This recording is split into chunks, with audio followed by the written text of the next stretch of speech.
Ethiopia faces significant repercussions from President Donald Trump's 90-day suspension of the U.S. foreign aid programs, potential undermining the country's efforts to manage ongoing crises.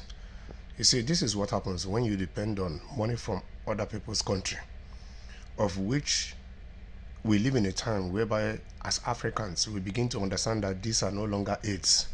These are indirect bribe, that when they are giving you their taxpayers' money, they have an edge over you, that when they are demanding anything, you can't but do their bidding. You don't, by you collecting that aid, you deny yourself the right to determine or to decide in case they are coming to you to ask for anything. You deny yourself that right by collecting these aids.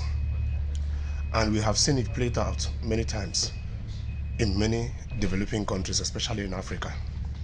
However, some of the biggest recipients of the US assistance include Israel, 3.3 billion US dollars per year, Egypt, 1.5 billion US dollars per year, and Jordan, 1.7 billion US dollars per year, are unlikely to see dramatic reductions, as those amounts are included in long-term packages that date back decades, are in some cases governed by treaty obligations.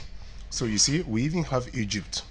On a normal norm, African countries are not supposed to be depending on aid from any country in order to keep their country going, in order to be able to manage their country, because these aids are another form of keeping Africa under chains.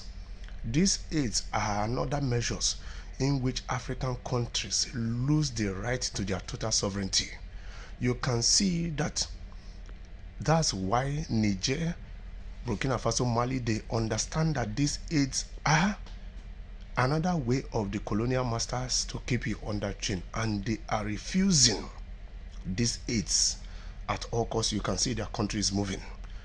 During the time of Thomas Sankara in Burkina Faso, when he was president of that country from 1984 to 1987, he rejected totally every aid from these people, and he derived other measures in generating money, and he kept his country working for that 3 years until we know what happened to him.